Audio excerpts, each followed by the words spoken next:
This is James with berryflow.com, taking you through a rundown of BlackBerry OS 10.2.1.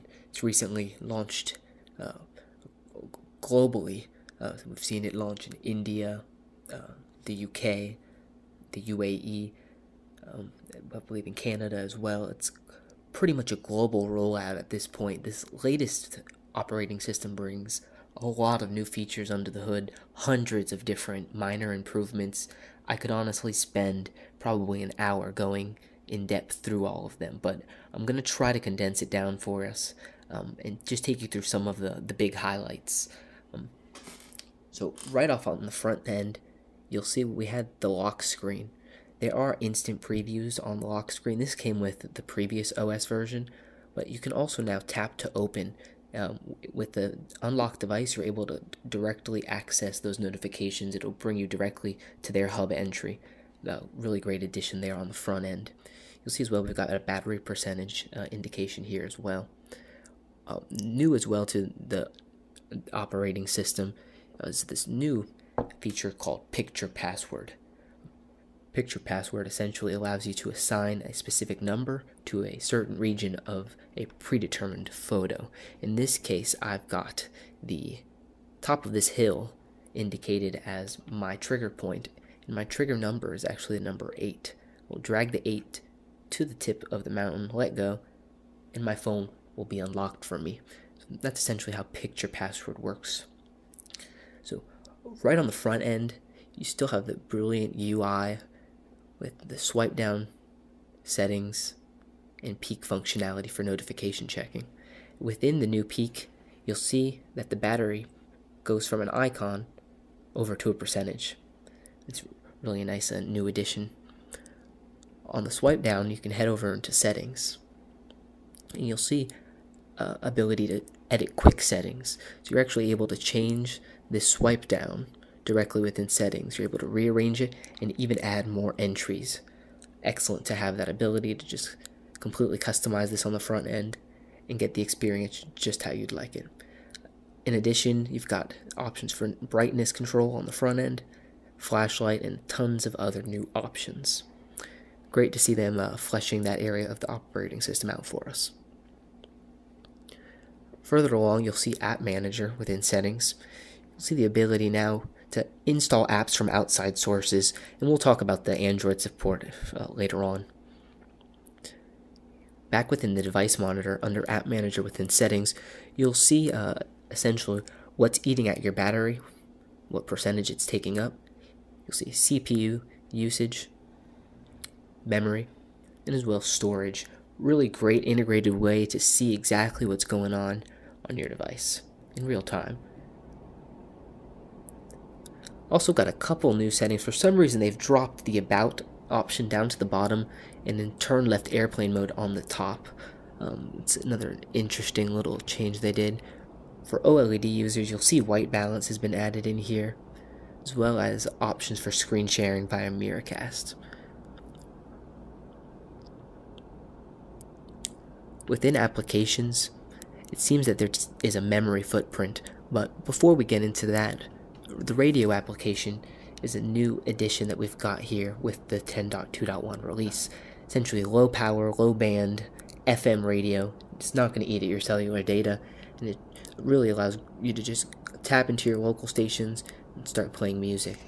Really great way. You can kind of hear it there going off in the background. I'm going to pause that.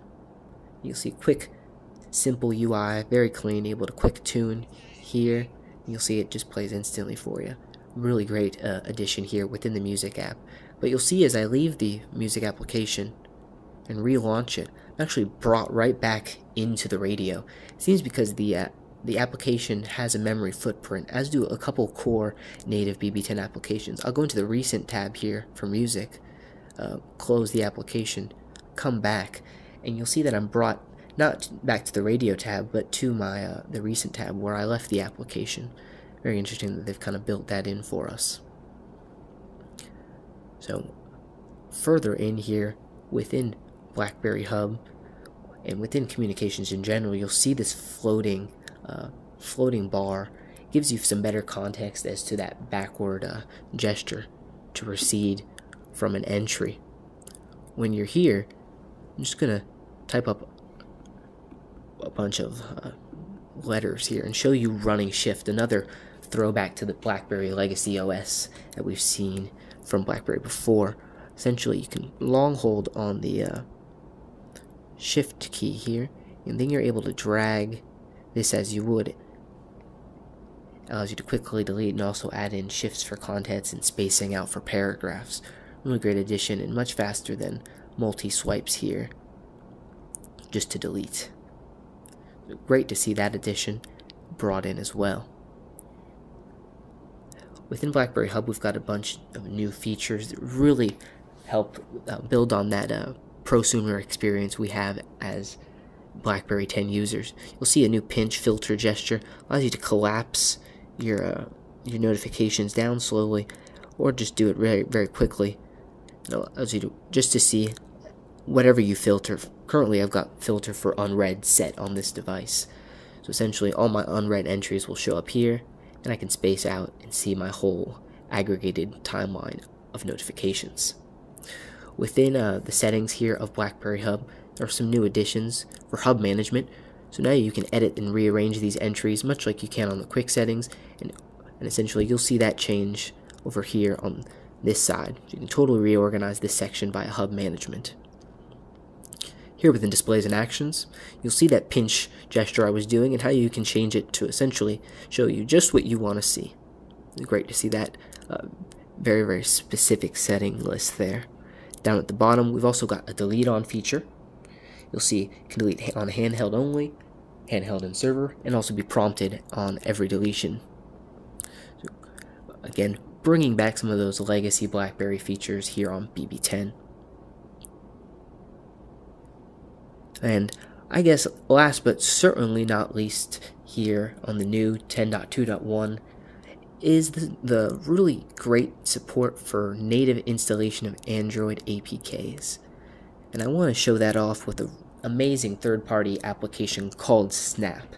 Essentially, as long as you have a Google ID, you're able to directly tap in.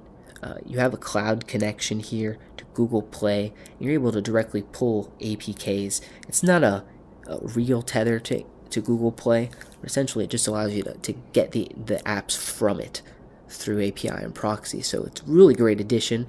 You'll see here, if I wanted the Facebook for Android app, I would tap here. The entry would load in, telling me some of the changes, giving me screenshots, much like a normal app store. And then I'd be able to download.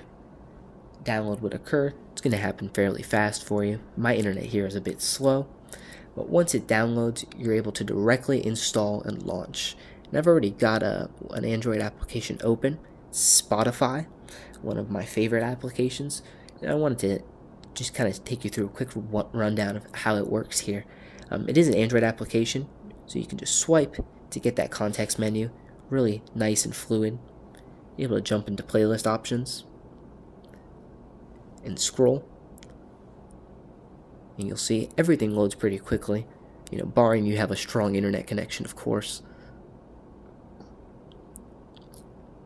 And again, everything is very, very smooth. You can play a song, and you don't hear it, but it is coming already out of the headphones here. Now, a lot of people sometimes within applications will have this bottom bar showing for context to go back and bring them back to different entries. However, what you can really do is keep this bar hidden, and as it prompts you, you can actually just swipe down on this bottom bezel from left to right or right to left, and it'll actually act as a back button for you.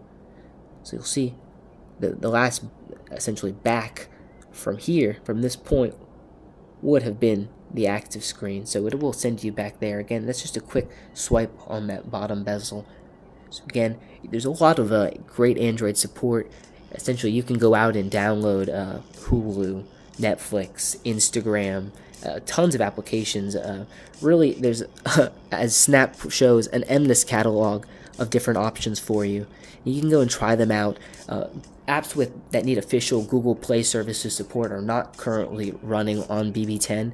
Regardless, you still get a massive new catalog of apps to play with, and it's great to see to parlay against the already pretty reasonable BlackBerry world. On that note, I want to show off two applications here on my home screen. I have iGran and I also have Wine. Both are really fantastic native applications that are essentially taking place of some app gap issues that we've currently been having with the OS. iGran fills in space for a native Instagram client, and Wine for a native Vine client. Here as well, we've got Snap to Chat from Memory, is also working on building another great third-party social application for BB10. Kudos to all the developers continuing to show their dedication to the BB10 platform. Kudos to BlackBerry devs out there who are building and continuing to support us as we bring this awesome OS to market. Thanks for watching, guys. This is Berryflow and James signing out with a quick show of OS 10.2.1. Cheers and happy downloading.